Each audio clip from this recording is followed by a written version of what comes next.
All right. Hello, everybody. Welcome to a discussion of The Way of Unity by my guest, Sarah Balstrup. Actually, I should have asked you how you say your last name before we started recording.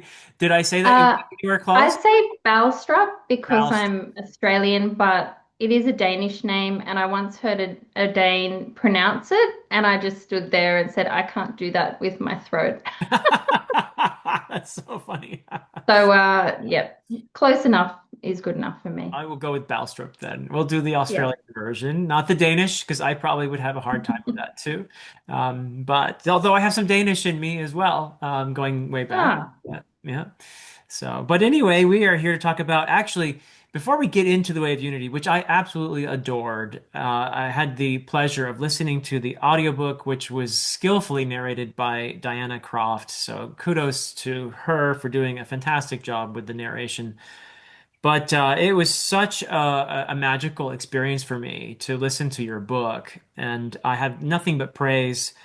And my or one of my segments I do in my channel, the weeks that were I referred to it as this is kind of what I think would happen if Virginia Woolf were to write fantasy, something along I'm these so pleased lines.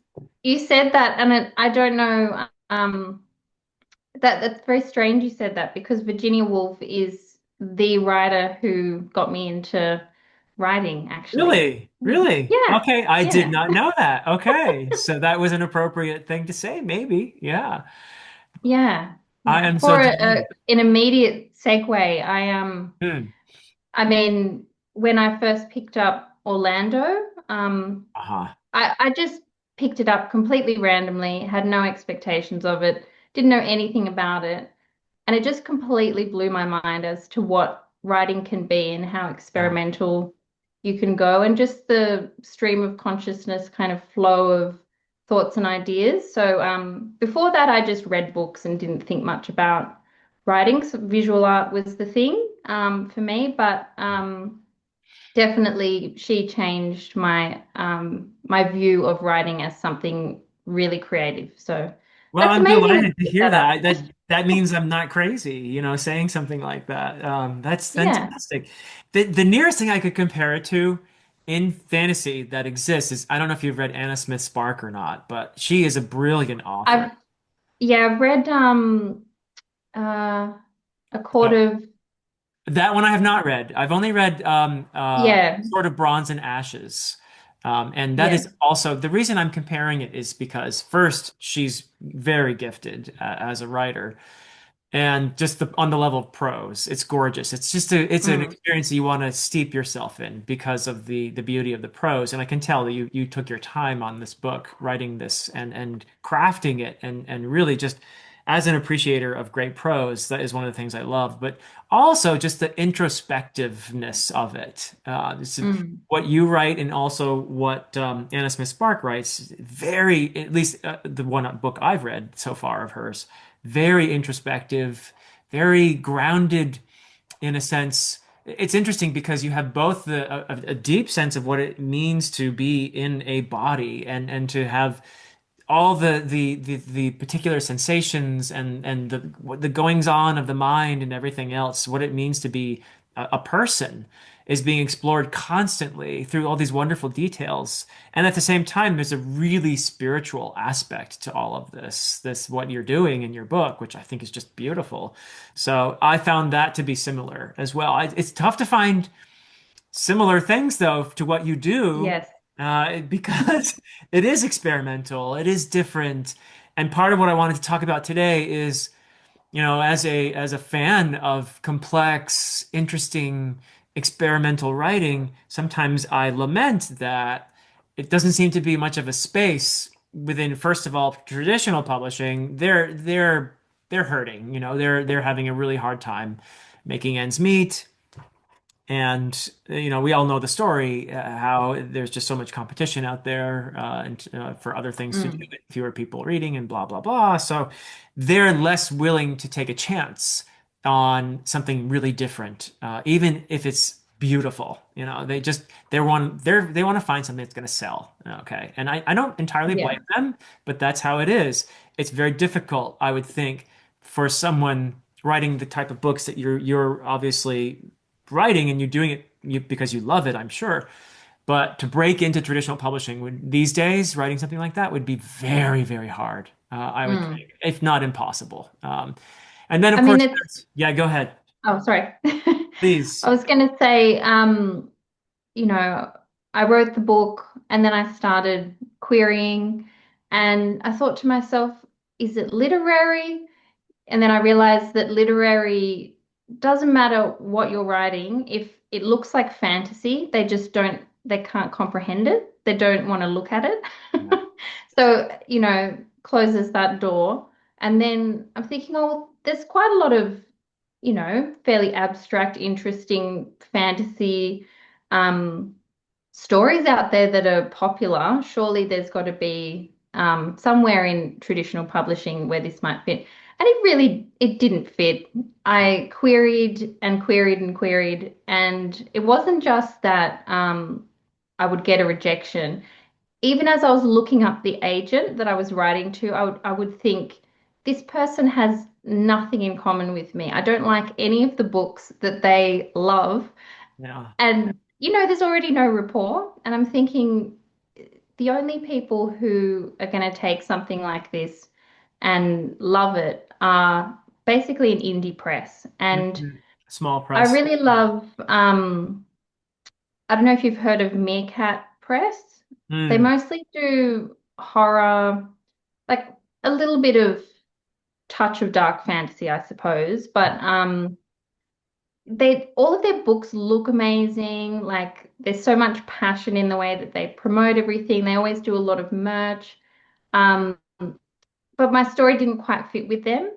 And uh-huh. then there's another, a little bit more literary outfit called Gallibeggar Press. Mm, And I really like what they do. And they run on a subscription model.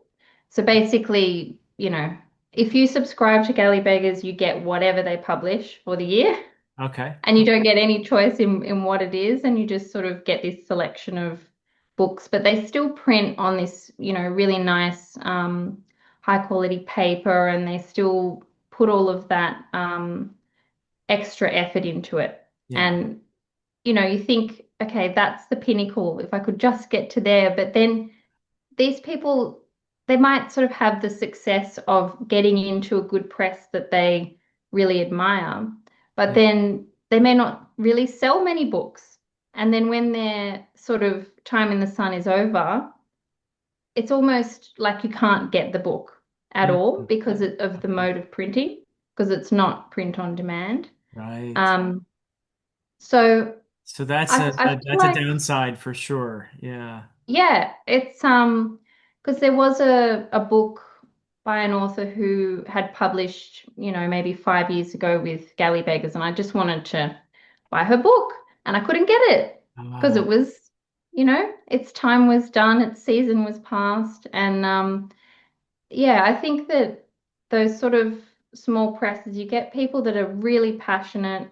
Um, they're also extremely picky to the nth degree because they are creating, a little world for themselves that's just based on their specific taste and brand. So, if your experimental, interesting novel happens to fit really well with one of those presses, I think that it is a good way to sort of establish a name. hmm. But your likelihood of finding a press that matches you so well is very, very low.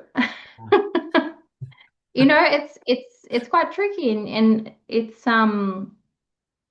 like my husband, he has been in a lot of bands over the years, and he's Uh-huh. into really obscure music and record collecting and bits and pieces like that. And he'll say, "Oh, this is, a record that's going for 2,000 American dollars.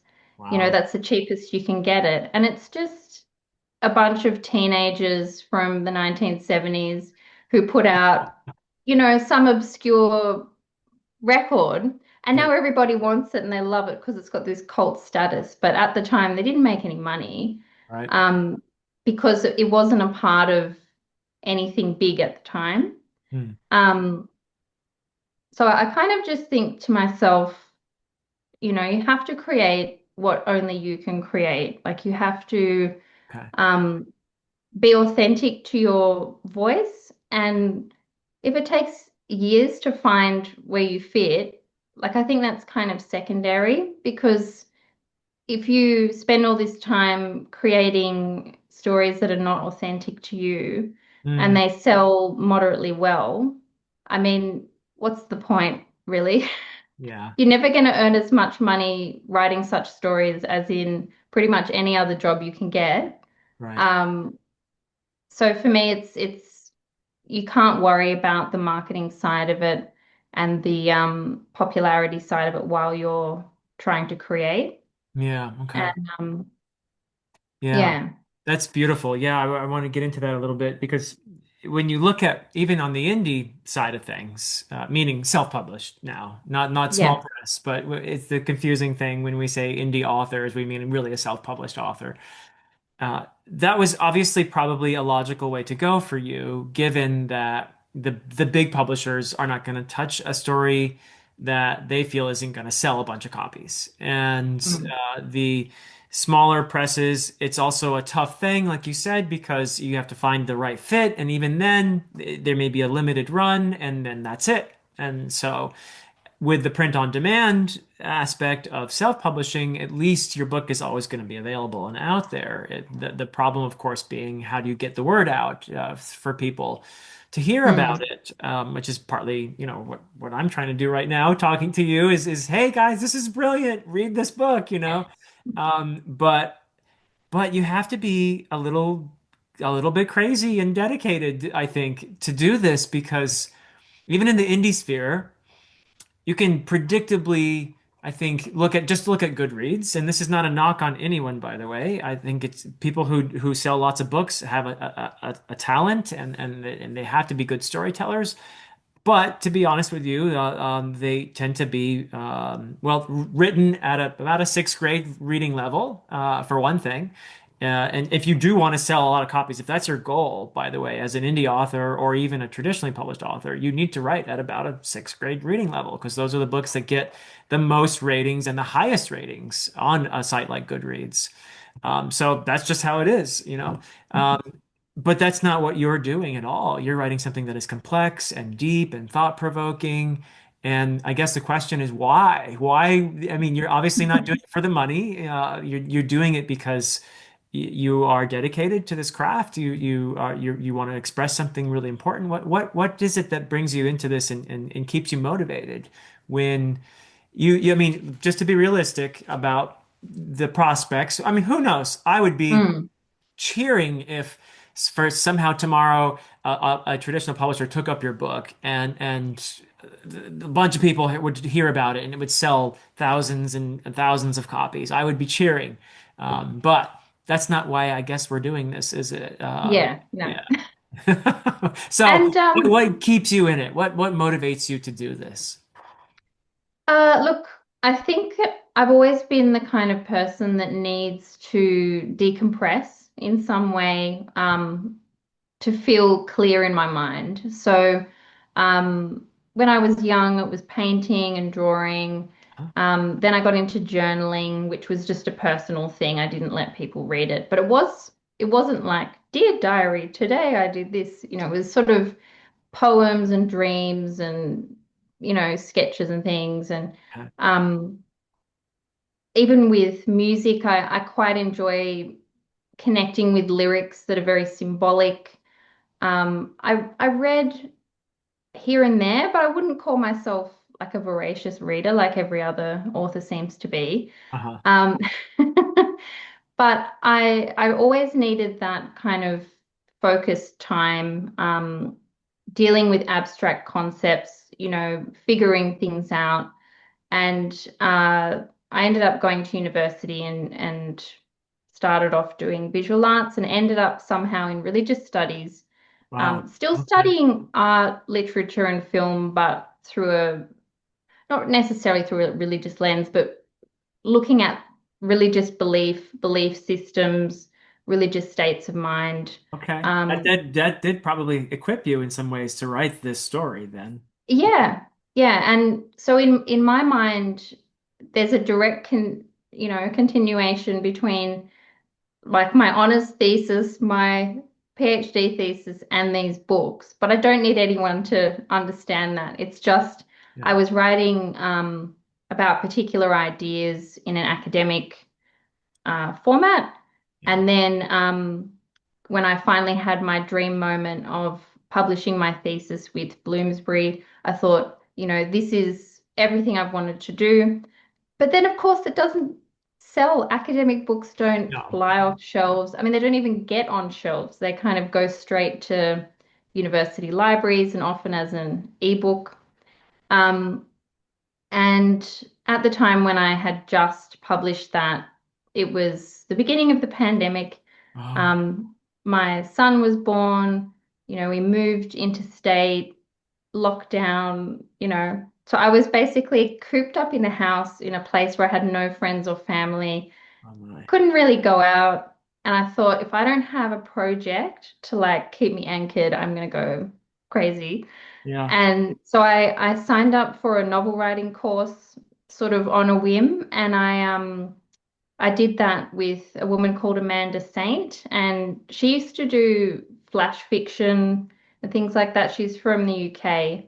And anyway, it's basically over the course of a year, they promise that you will write a full novel, and at the end of it, you have to pitch it to an agent, which is kind of terrifying because you've just been furiously writing this thing.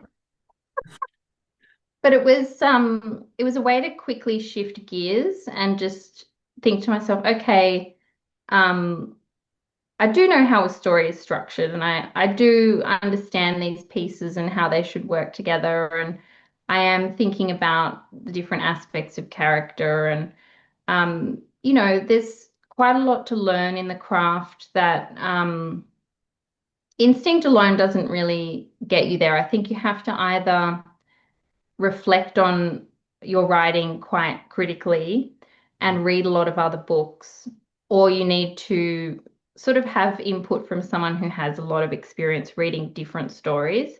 Or all of the So above. Yeah. yeah, yeah, yeah, exactly. So I wrote the book, and I hadn't actually read any fiction for like at least 5 years because I'd been doing all of my academic writing. Okay. And Ah, so here comes the comp titles question. And I thought, I don't even know any books that have been published in the last 3 years, like in any genre. And so I started reading. I mean, it was terrible. So I started reading furiously and trying to sort of map out, like, am I over here? Am I over there? There's a tiny bit of cosmic horror in it. There's a tiny bit of this gothic thing, like which part, goes in which area. And anyway, the very first book I found that I thought I could even use as a comp title was Between Two Fires by Christopher Buehlman. yeah. Okay. And at the time when I read that book, I mean, it is different, of course, in other ways, but it blew me away. I loved that book so much, and just the sort of self-confrontation Hmm. about the book. Like it's not just a fun story for the sake of it or like a cool concept.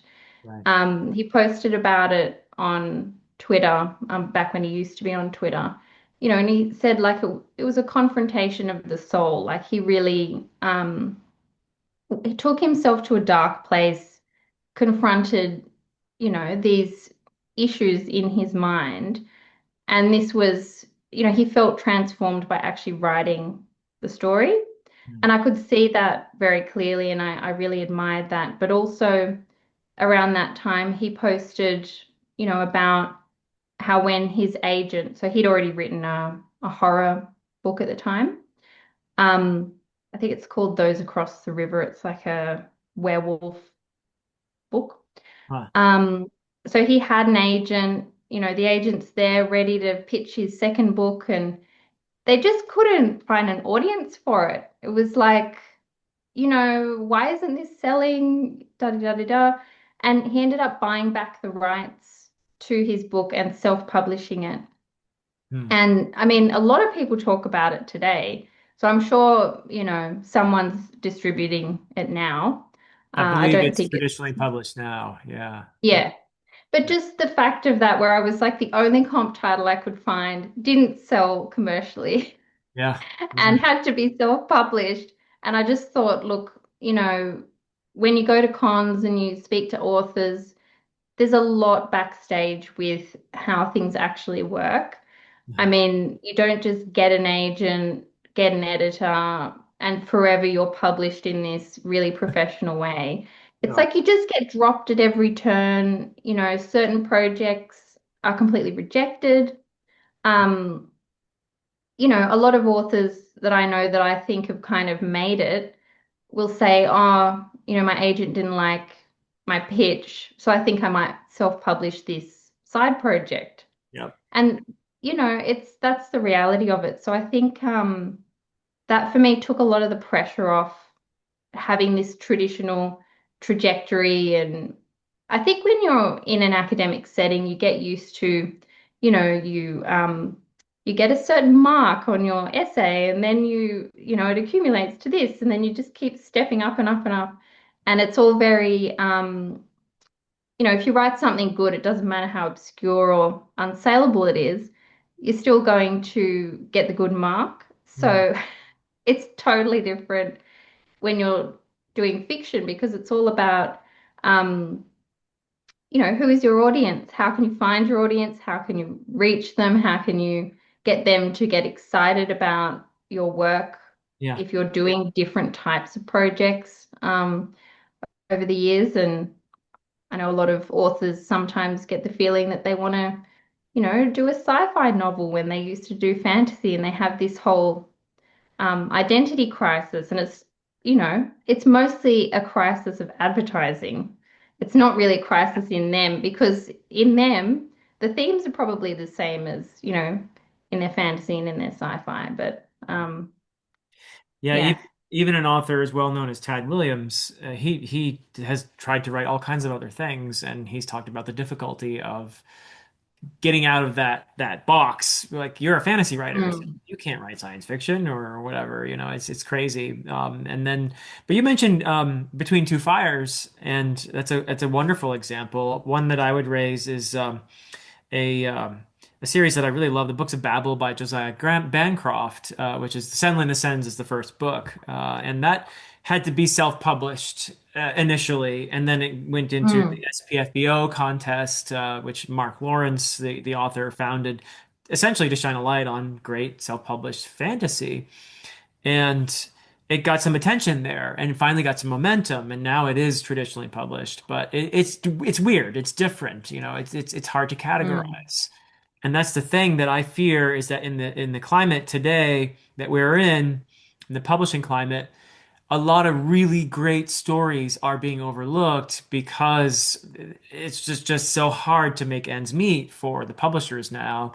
And mm, as an indie author, as a self-published author, it's really tough to get the word out there. It's really, and you have to essentially, you just have to be really passionate to do this. yeah. You have to be so passionate to pursue this, especially you have to be passionate as well to be successful, a successful, really one of the few self-published authors who sells hundreds of thousands of books. That you have to be good again at that. But Mm, you also have to, I think, when you're doing more literary types of fantasy, you have to be able to be at peace with the idea that you're going to have a much more limited audience, and mm, that this is something you're doing because you almost have to. It's your passion. You're exploring some ideas. You're exploring the human experience, and you're coming out of an academic context as well.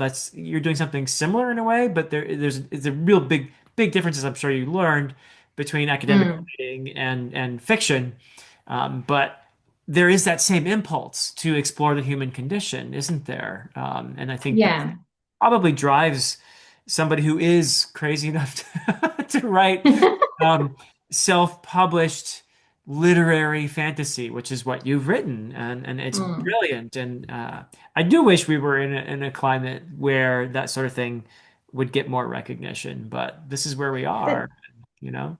Yeah, I mean, with the competition thing, like I know, if you look at any literary fiction, the only, like no one has a review that says anything definitive about a literary work. It'll just say something like extraordinary, gripping, da da da da da. Um, but then they'll stick on all the prize badges. It's like it has this prize, that prize, this prize, that prize. And that seems to be the only way you can prove that it's legitimate. It like has all the stamps. Yeah. And I found, because I did enter a lot of competitions, I just wanted to see You won one too, didn't you? You won a how it would competition. land. But then, yeah, Spiffbo, like I was in Spiffbo 9 and Yeah. I was a semi-finalist. But it was Good. like that particular competition, like I actually made friends through it. And it Okay. was, it was genuinely, a wonderful platform. So I don't have enough good things to say about Spiffo. I think it's wonderful. A lot of the other competitions, they seem to just, you get the little badge and no one seems to really care. You don't have that networking and that kind of like networking. Um, the social aspect and the cheering each other on experience. I really think that Spiffo is just very, very special, and Yeah. I'm so grateful to have been involved with it because yeah, I don't know, I probably would be even more obscure without it. Yeah. Well, I like to say that Spiffbo is really more of a community than a contest. And I think Mm, that that's been a lot of people's experience. I was a judge that year. Unfortunately, The Way of Unity was not in my batch. Um, yeah. the book that went on to win the contest was in my batch. And I was just Mm. lucky in that sense, I guess. But I have to tell you, if I had had The Way of Unity, I probably would have put it forward even because I loved it so much. But that's the luck of the draw, isn't it? I mean, your book Mm. fell. Obviously, somebody read your book and loved it because it became a semifinalist. But then Yeah, that P.L. group, Stewart oh well, was he's wonderful. yeah, Yeah, yeah. yeah. And John John is it Morrow. Maurer? Yeah, Yeah, yeah, yeah, yeah, yeah, yeah. he read it too. So yeah, and P.L. Stewart's been really supportive and he wrote a nice little quote that I have on the cover of my book and Yeah. yeah, he's such a positive person and really inspiring in his attitude to self-publishing as well. Yes. Um Yeah. There's another yeah. person who's just Yeah. dedicated to his story, and I think it's Mm, wonderful that he's. I mean, we do have an audience, with what we do, and it's a good thing. And I think you have to be here again because you're passionate about it, really, at the end of the day. And it mm, is meaningful to get feedback from somebody like PL reading your book yeah. and loving it and saying this really is a wonderful exploration of spirituality and conflict and the ways in which people can connect even despite conflict and so on and so on. There's just a lot, to a story like The Way of Unity that can speak to people. So that's meaningful as well when you get that kind of feedback from somebody. And that's why, by the way, this is a plug for people to, hey, if you read the book, review it or at least, give it a rating, if you love it, and that kind of thing. But uh, Mm, but that's I think we have to love what we do in order to do this. There's no other reason for it, really. It's certainly not mm. financial reasons. And just speaking of Spiffo, one of the other authors, Daniel Maidman, he Yes, wrote The Exile of Zanzibar. that is on my That list to book, read as it well. needs Yeah. so much more attention than it's got. It's it takes risks as well. So it has a slightly unusual feel. And I think people pick it up and go, oh, what is this? Is this historical fiction? And then but it just has this incredible numinous sort of feel to it. And I was talking to him after the competition, and he's actually never read Gene Wolfe, but it has a bit of the tone of Gene Wolfe, more the Soldier in the Mist, Latro in the Mist series. Okay. I've So only read Book of the New Sun, but yeah, okay. yeah, it's just yeah, and this sort of puzzle aspect that he has in there as well, and a little bit of time travel. And anyway, it's a really unique book, and he illustrated it all himself. He's an incredible artist. Wow. But Yeah. he doesn't have much of a presence online. He just occasionally pops in and he just doesn't promote his own work. But he's got who was it? I have it here. There's a cover quote. Yeah, Pierce Brown from the Yeah. Road Rising has wrote his cover quote. It's a heavyweight. Yeah. Yeah. Yeah, yeah, I mean, you don't get that so easily, Yeah. but anyway, so that's one that people should Well, definitely you check hit on it out. right there. It's the marketing, isn't it? That's the real difficulty is we can be passionate and produce these great stories that explore the human condition and so much more, but then how do we get people to read it and hear Yeah. about it? And that's where SPFBO as a community can be really helpful. And you won over some dedicated readers through that contest, so that's fantastic. But yeah, Mm. and I think it is important. You mentioning Daniel's book just now is a great example of how we can lift each other up as well. You know, how we can. Yeah. It's important not to just be out there and expect everyone to come to you and read your book. You need to give something too, right? If you're part of a community, that's how it works, I think, right? So Mm. that's a wonderful example of how you can lift up others and bring attention to books that you feel are worthy of it, you know? Um, Mm. And there's something really special about not only reading living authors, but living authors that you may have opportunity to speak to at some point. yeah. And I really do find when you connect with a book, often, you know, it's reciprocal because it's a shared taste, shared understanding of, certain types of storytelling and things like that. Yeah. So, yeah, it's a lot more connected than just getting a whole lot of numbers on a screen. So, however many sold this week or whatever it is, it's like you don't know who any of these people are or what they're experiencing, and you have no way to connect with them. And this is I haven't been to any of the overseas cons, but I always go to my local ones, and I think that once you get writers out of their little hobbit holes to come and talk to each other,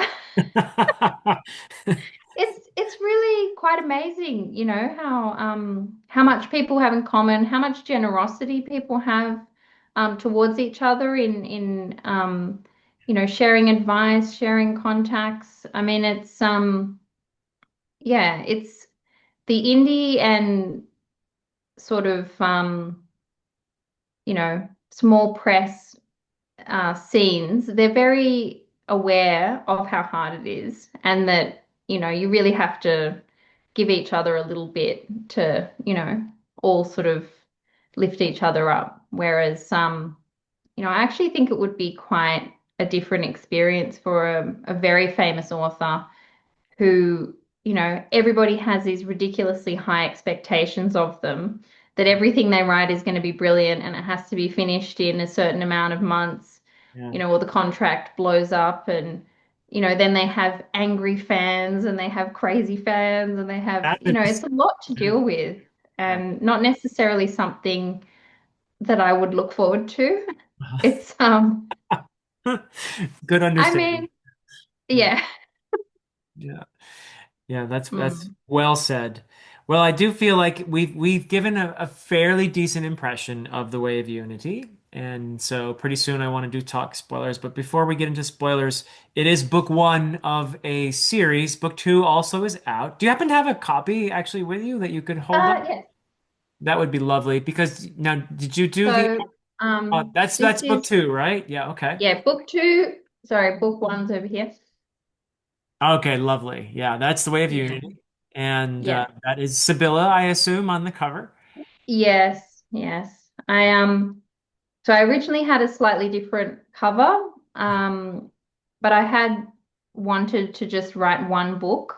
So I mean, if someone is interested in reading The Way of Unity, it can be read on its own, doesn't Yes. necessarily need the rest of the series, but It has a um, satisfying ending. That's for sure. Yeah. yeah, but I do think that it's expanded nicely, Uh-huh. and yeah, the so Black Stream is the second book, and it picks up directly after The Way of Unity with slight shifts in the character, like the POV characters. So it sort of shifts to some um, side characters. You get to see a bit more of them, but there's not really much of a new cast. It's all very familiar.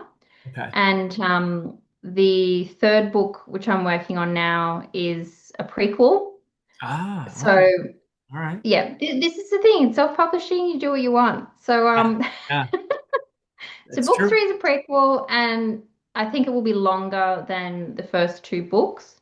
Okay. So in this world, there's basically a founding religious figure Ah, um, called Scarlin, yes.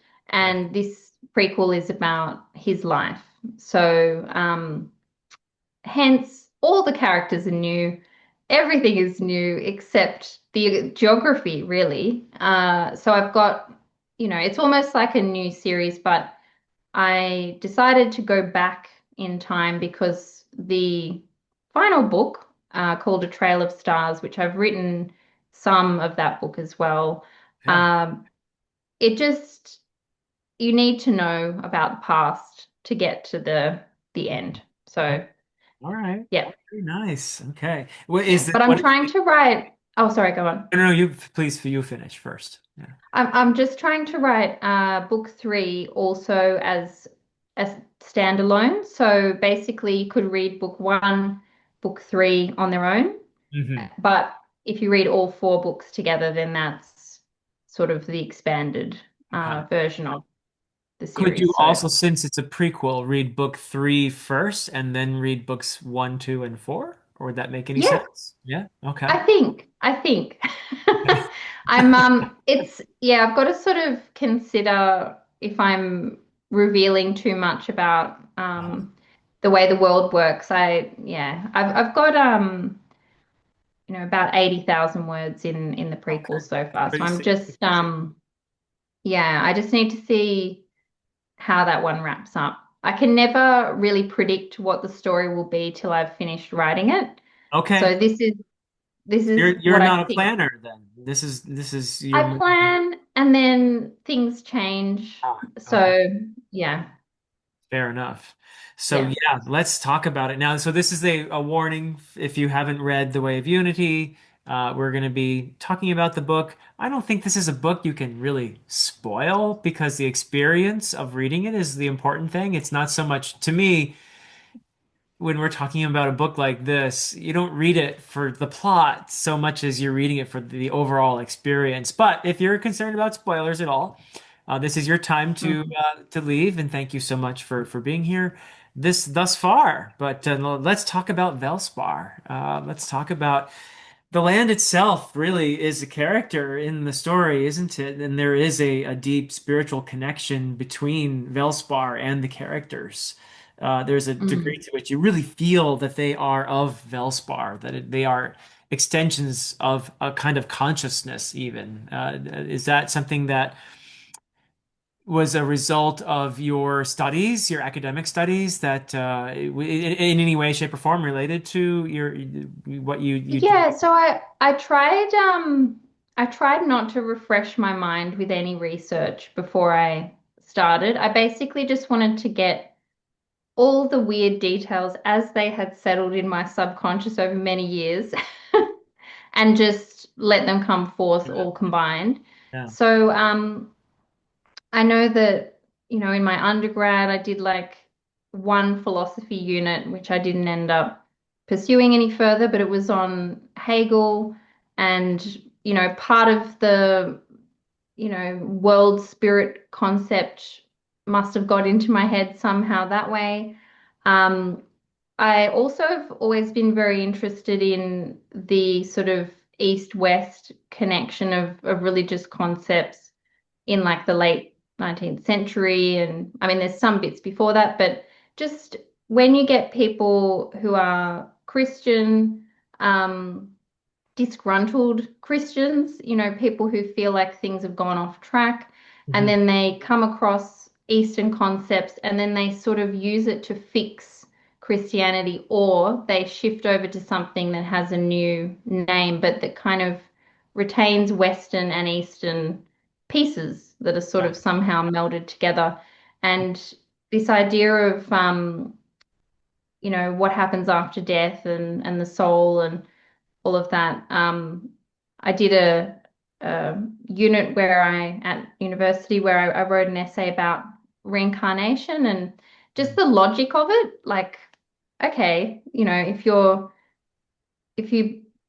if you believe in this Buddhist religion you've taken on, or these Hindu concepts, like, do you actually embrace this concept of the dissolution of the ego, and or are you still thinking, I will reincarnate as this person? Like, it's sort of so I was exploring that from lots of different angles, and I think in the book I'm also looking at that in the sense of um the book is very much looking at individuality and then the whole communal whole in Okay. life.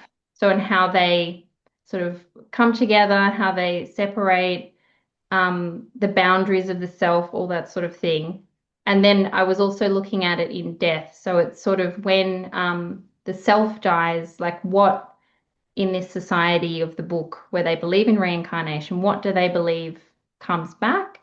Yeah. Um, what memories might be there? Is it aspects of the self? Is it the whole self? So there's a lot of sort of influences in there. But in my mind, the spirit that is kind of the accrual of consciousness generally in life and death, like that is what Velspar is. Uh-huh. And then, you know, you have these experiences of, a spirit being born into a body, living through life, and then dying, where they feel separate at the very least. So um, they might feel disconnected from other people. They might not feel this connection with the whole. And so Sibylla is a character who, she's the main character in the Yeah, we're going book. to talk about Sibylla. Yeah. But Yeah. she was originally my peripheral villain. So Really? she was just some bad person that lived on the mainland that I just needed her to like cause some problems that were then gonna um set up the world for what I actually wanted to write about. But then she became too interesting, and I Uh-huh. had to just keep explaining to myself why she would do certain things. And she became a vehicle to sort of explore some of the challenges of I want to get to um, her, and we're going to talk a lot about her because that is fascinating to me that she started out the villain, and not as important perhaps to the story as she became.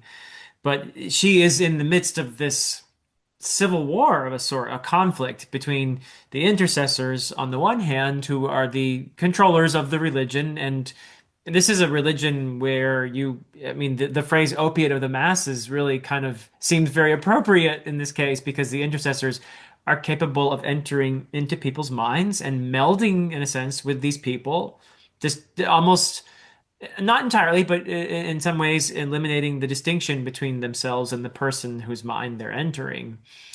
Probably it's important not to entirely eliminate that distinction for the intercessors. That would be dangerous, I would think.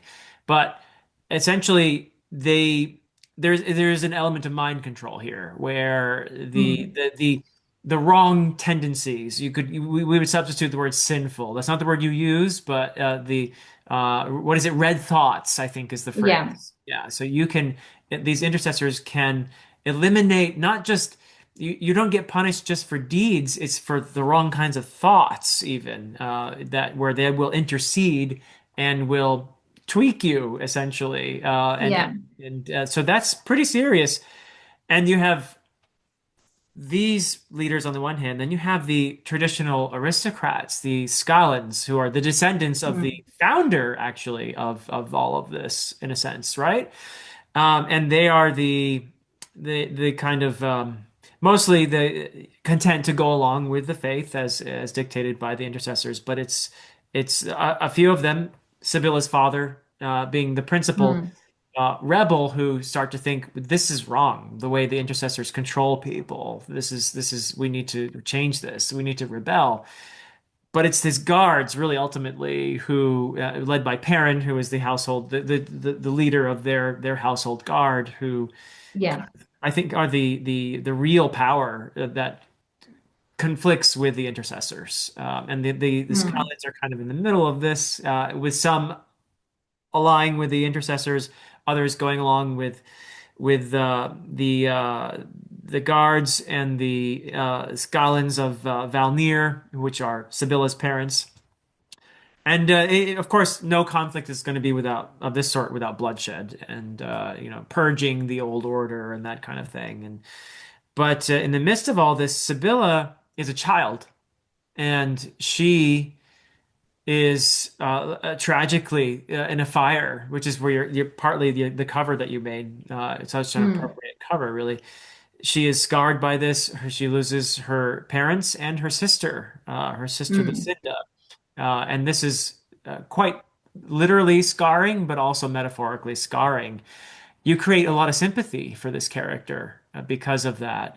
We see her side of things initially. She's the main POV, and Mm. the the repercussions of this event, because the chapters are such and such year before the fire, such and such year before the fire, and then after the fire it's such and such year after the fire. This is the fire that is the central moment of Sibylla's life. It is Mm. the defining point, really. And that is the year in which the rebellion really gets going as well, obviously. And but you really make me feel for her before the atrocities that are committed. Okay, so there are Mm. atrocities that the guards under Sibylla's really name, like she becomes a kind of the titular head of this movement, this rebellion, and horrible things are done. The people are killed, and if you don't go along with this, and you don't focus on the violence so much, we know it's happening.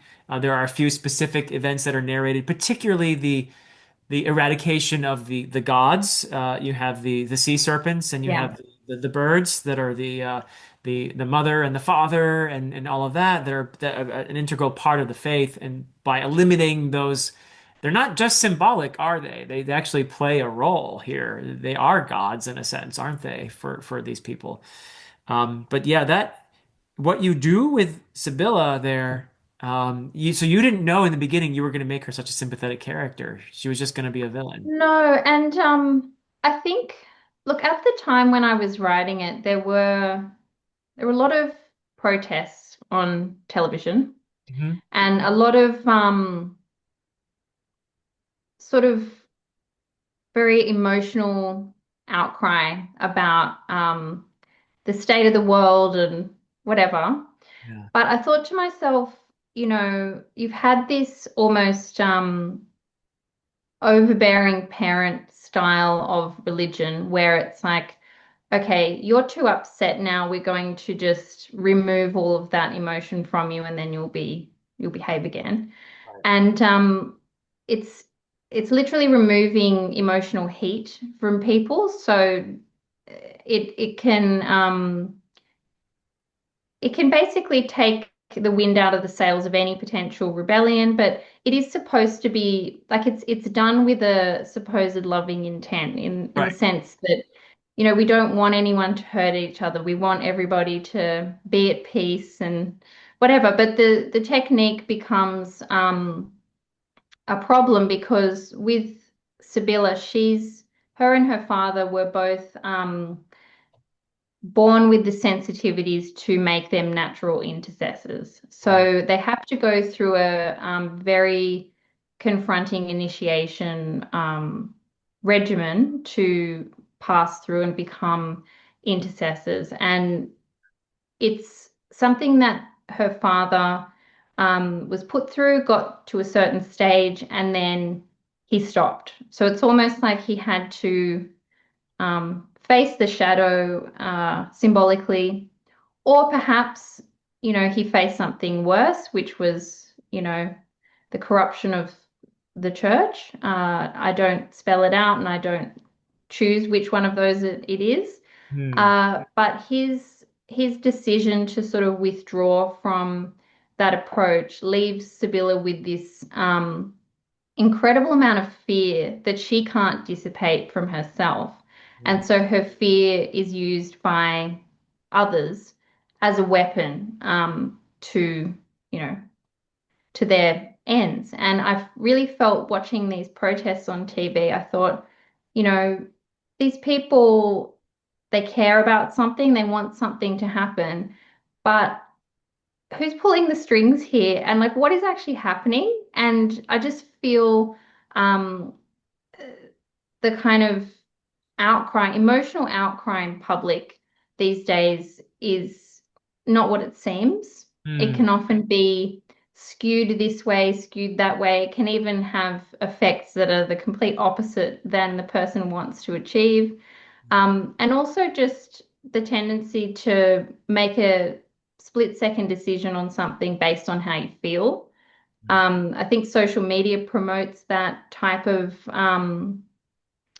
response to life, and you see people just blowing up constantly. And I think to myself, this is why I like reading the classics, because you see people take a long time to reflect on things. Like I just read Middlemarch, which is a I very long love book. Middlemarch, George Eliot. Yeah, and Great. I Yeah. first I'm thinking, oh, why do I care about this? We're really going into a lot of detail here about this town, but by the end of it, it was just so moving. Hmm. And the insight that you get into people's characters and also just the importance of not doing what you feel like you want to do because you feel angry. It's like actually reflecting and thinking how my actions flow out and affect other people.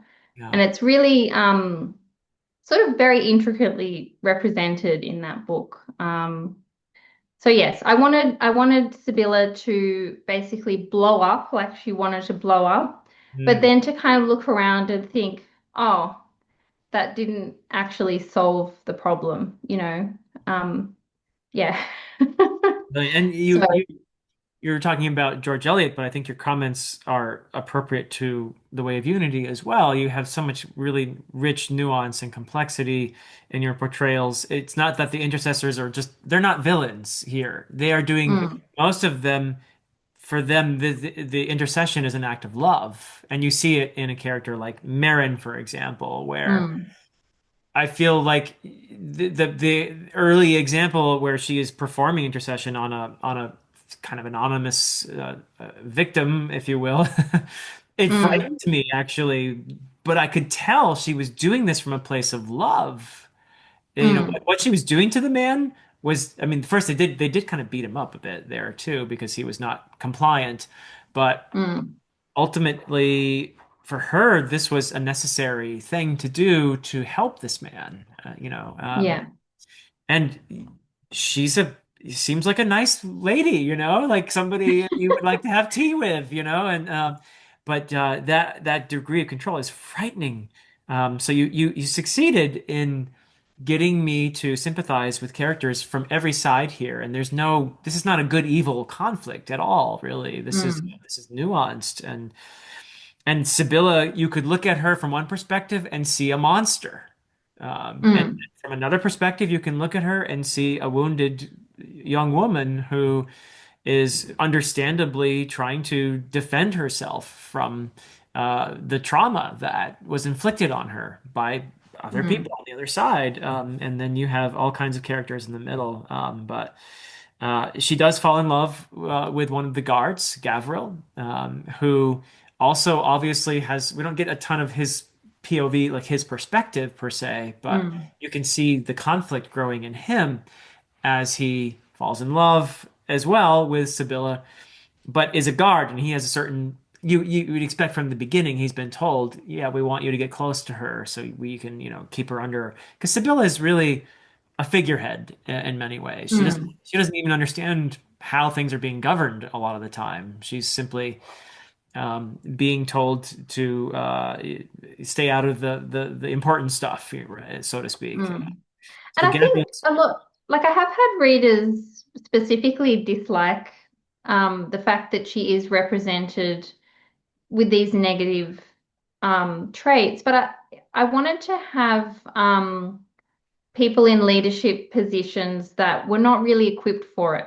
You know, when you're born into a role, um, you know, she's specifically not involved in being prepared as a ruler because her older sister is the one who is supposed to take that role. And they keep her out of it because they feel she's emotionally unstable and that she can't take the pressure and all of the um stress around it essentially. So she is she's kind deeply of this, sensitive because of her yeah, ability. Yeah, yeah. yeah. So she, yeah, I mean, in the second book, Merrin becomes more important as well, and Sibylla carries on and has further transformations. But yeah, I didn't want Sibylla to just come through and suddenly be like, now I can fight with a sword and now I can run the government. You know, I mean, that wasn't the point of the book at all. It was, exploring these sort of human weaknesses and uses of compassion. Hmm, Because with the intercessors who are above Merrin in Valnir, right. if somebody is, say, a murderer, they're already written off. Like you just execute them because they're tainted, with too much of this redness. Red It deep. can't be, Yeah. yeah, can't be cleaned out of them. Whereas, um, she's the type of person who, in a different setting would go and speak to people in prison and try and Yeah. save their souls or something. Like she gets in and she'd walk into hell to drag people out of it kind of thing. Like that's her approach to intercession. So I wanted to have these different approaches and these different attitudes towards the same practice.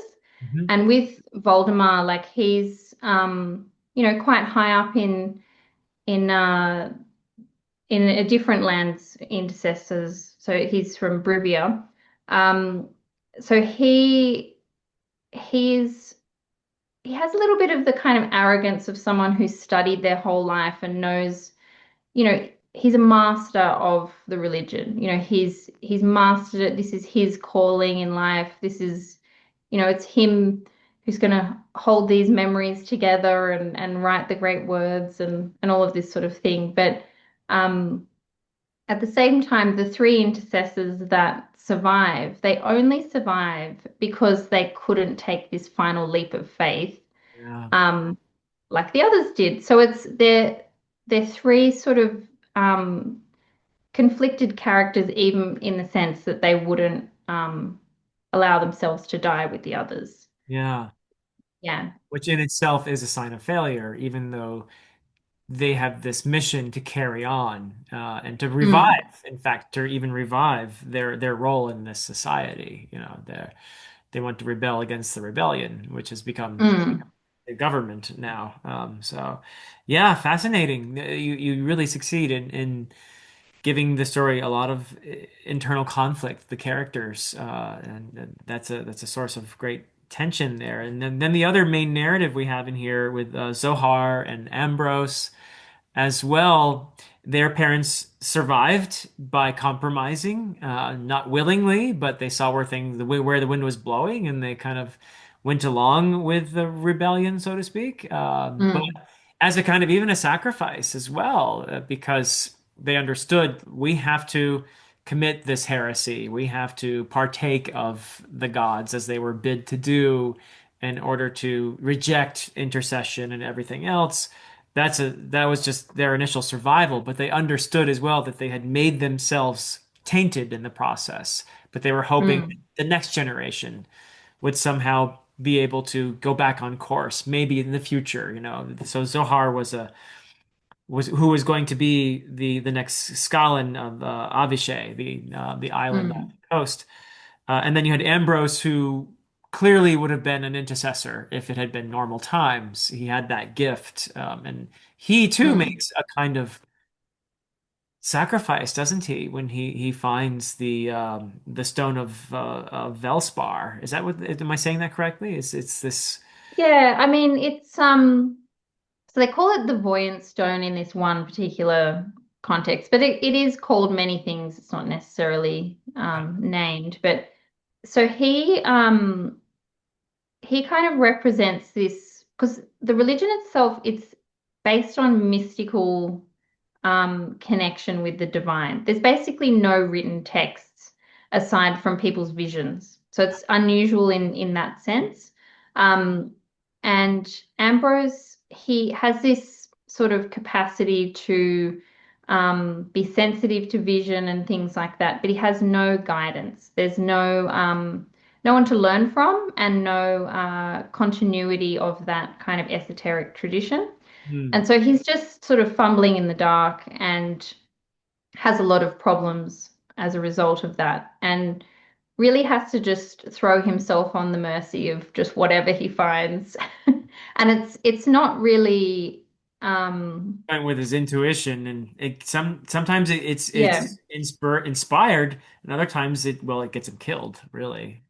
So Yeah. And I wanted to kind of reflect on just the relative importance of having religious wisdom passed down from elders to younger generations. So it's studying religion, a lot of the religious movements that came out of, say, the 60s and onwards, it's very like individual focused. It's very much you just pick what you like and create your own thing, and it's all well and good, but there's not really a lot of overarching guidance or shepherding going on. Unless people join an organized religion where there is a bit more structure and continuity. And I'm not sort of saying that any way is any better than any other, but I just wanted to look at a character who wanted more than just,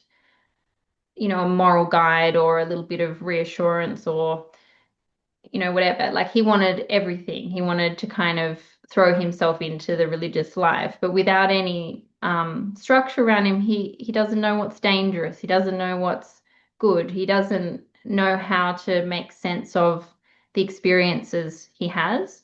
Um, and yeah, I mean, I definitely, for me, he's a very important character.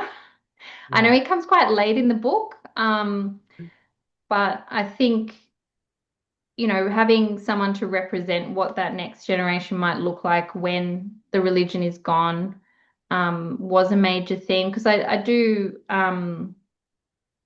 feel almost in modern life there are too many choices and too many, you know, too many answers flying around, and it's hard for people, I think, um, to engage in any kind of personal spiritual life right. when there's just everything that you can be involved with. You could literally be a part of any tradition, perform any practice, pray to anything. It's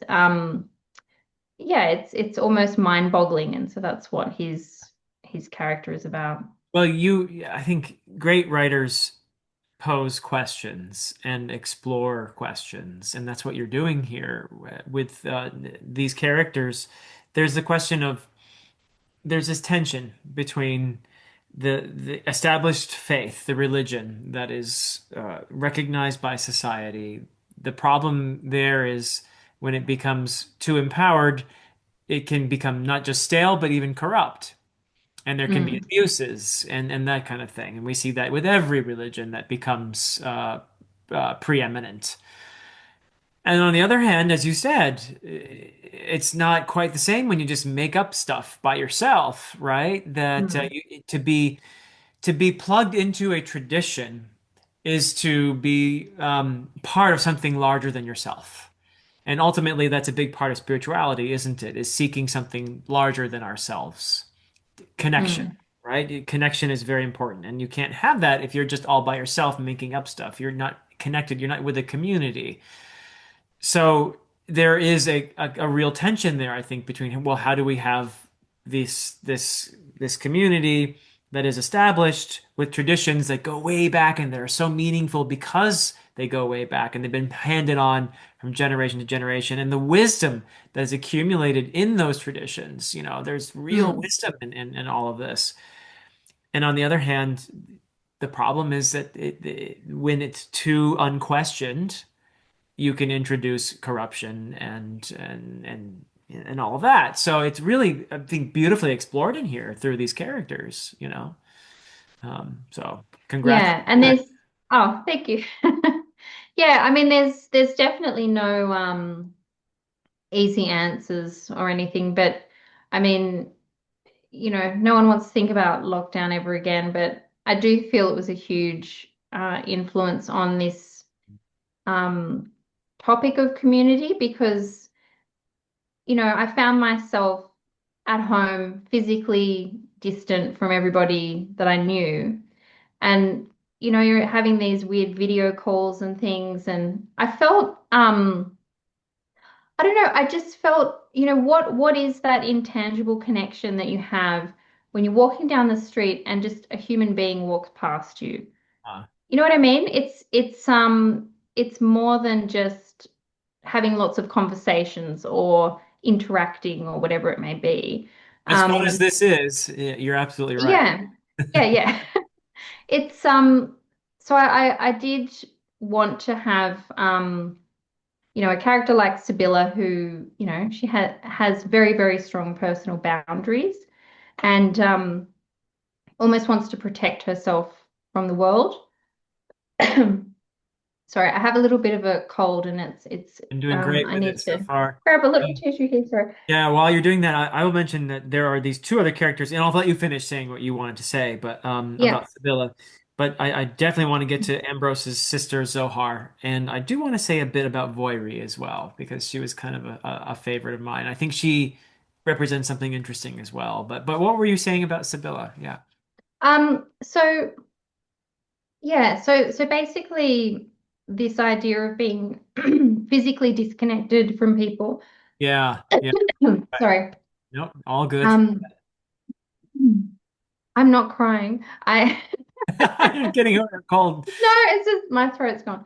Um, yeah, so I did have to attend an online funeral Uh-huh, and uh-huh, uh-huh. during lockdown and Yeah. sorry, my throat is still going. Oh yeah. Okay, we're back. So we were talking Sorry, about Sibylla. after my tiny little coughing fit.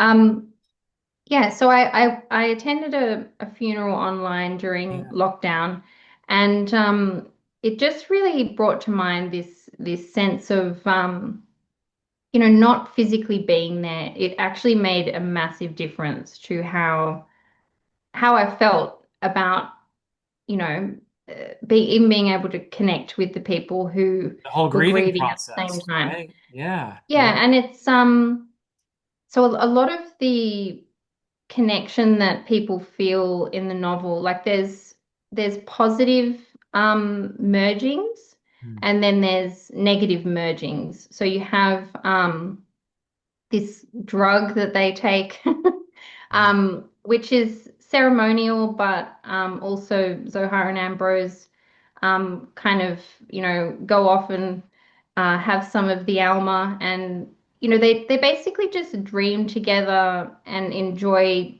just the simple companionship of just being with another human. It's the sort of intangible nature of close relationships. So they're brother and sister, they're just sort of spending this time together. They still have their private thoughts, but there is this aspect of themselves that is shared.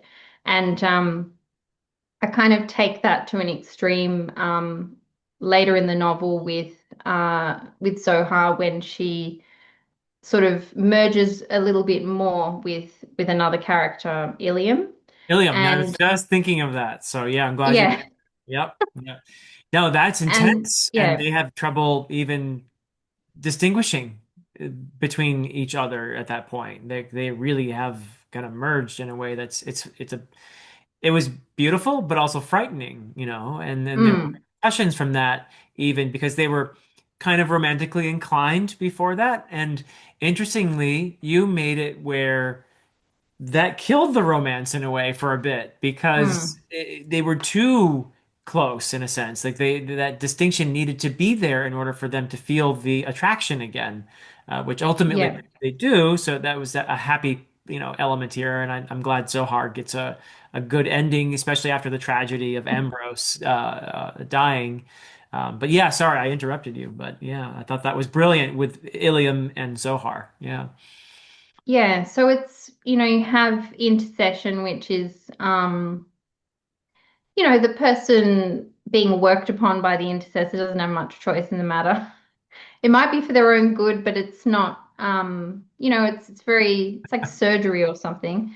And but then you have other types of connection, romantic love, and in mysticism you have a lot of writings about connecting with the divine that, have that merging, that aspect of merging.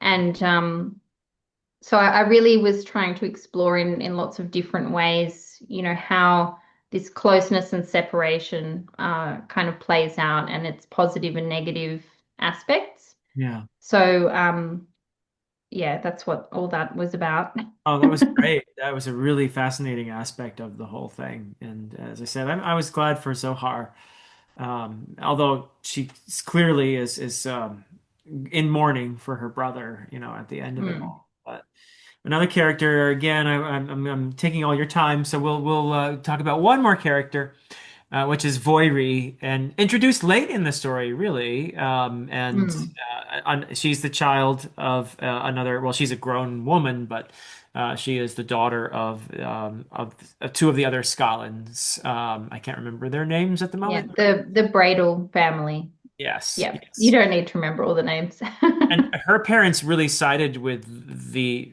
one-time rebels, the guardsmen, and the and Sibylla's side of things. Mm, But she actually has chosen the other side. In fact, she is, mm, in a sense, working for the intercessors, the three remaining ones, and she delivers Sibylla to them, but in such a way that is so compassionate in the way she cares for Sibylla's child and everything else in a way that I feel mm, like her intervention in that moment too is one of the reasons why Sibylla is not just executed there, why they listen, and why ultimately Sibylla is granted her life at the end of it all. I feel like Voiri's compassion was a really important element in this story that you introduced here. mm. Was she the character you wanted to sort of explore the role of compassion through in the midst of all? Yeah, and so she is also a feature in book two.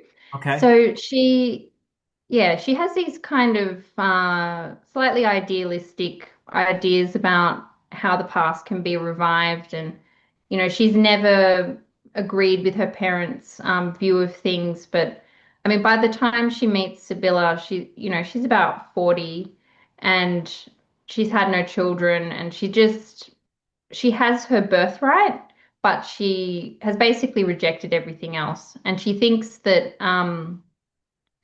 she can kind of reshape things. So she has this slight touch of arrogance and, naivety in and amongst the compassion.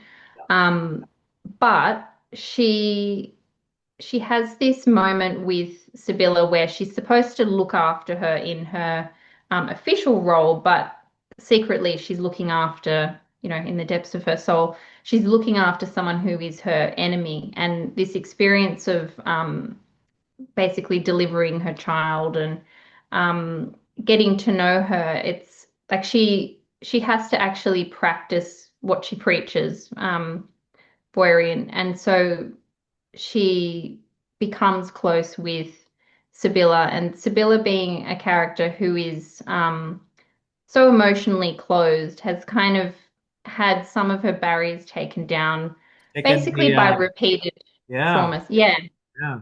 yeah. What was the thing called that they put on their The forehead? meridian. The meridian, yes. So she's deathly afraid of taking this thing off, but there's a Mm, key scene where she does and connects with Voiri. Again, connection here. Yeah. mm. Yeah. And also just so the meridian it basically prevents psychic connection.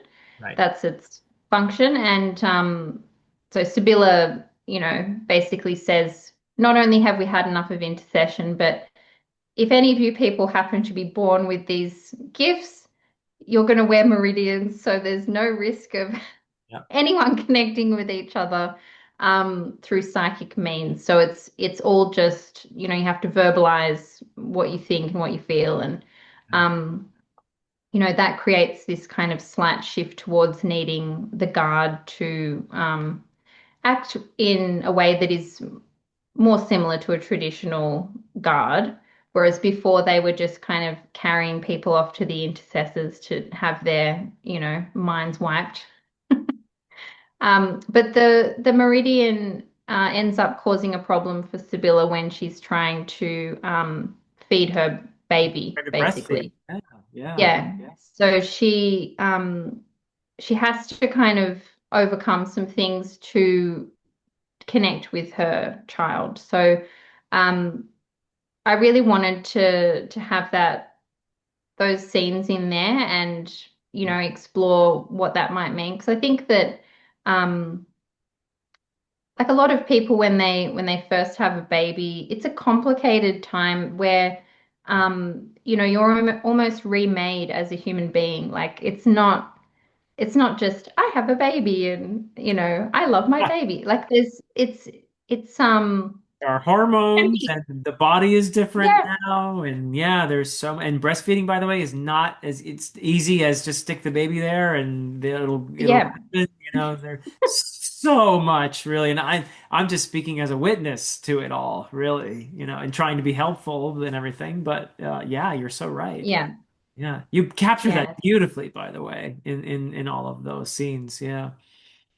Yeah, and so I wanted Sibylla to be partially redeemed by the time she gets to her apparent execution.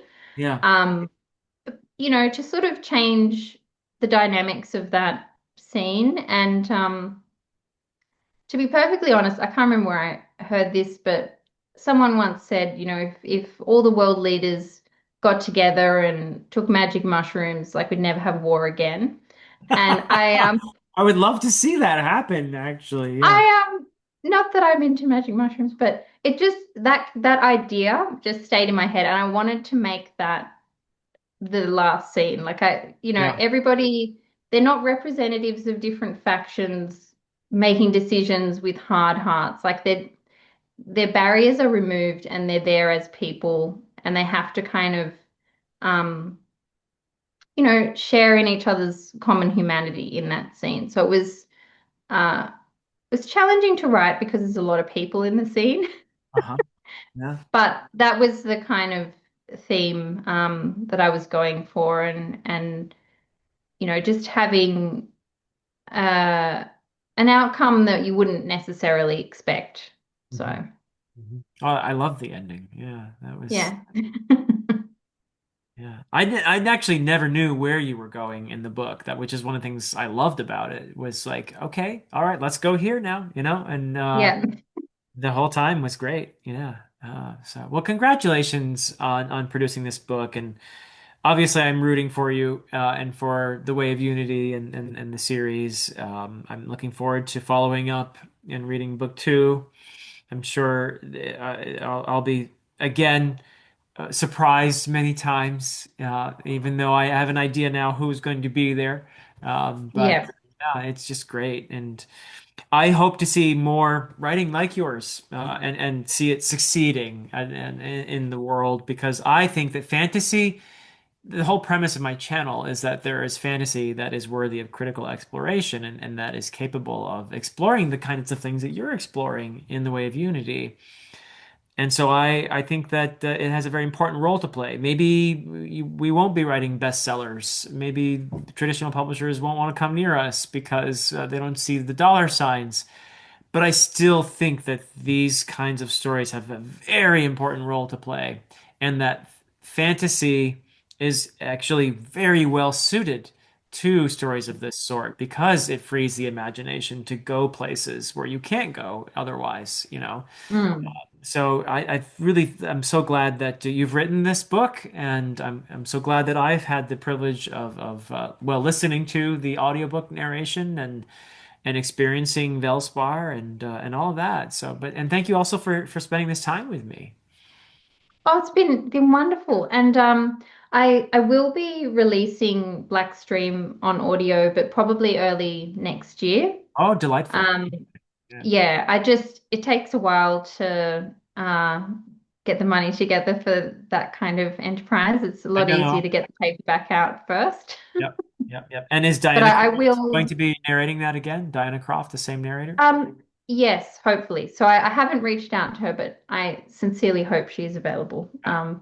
So, but Really. yes, thank you so much for having me on the show. And yeah, I really enjoy all of the programs you have on, and it's really great as a way to just share this experience and knowledge through Mm. the community. And I love that there's people at so many different levels in the writing journey and readers who just love to appreciate books. I like how everyone's sort of included here. So Yeah. yeah, it's really good to be able to come on here. And where is the best place for people to get a hold of a copy of The Way of Unity? And I'll put that in the description. And where is the best Yeah. place for people to, what are your socials and all of that? Yeah, so I'm only really on X or Twitter.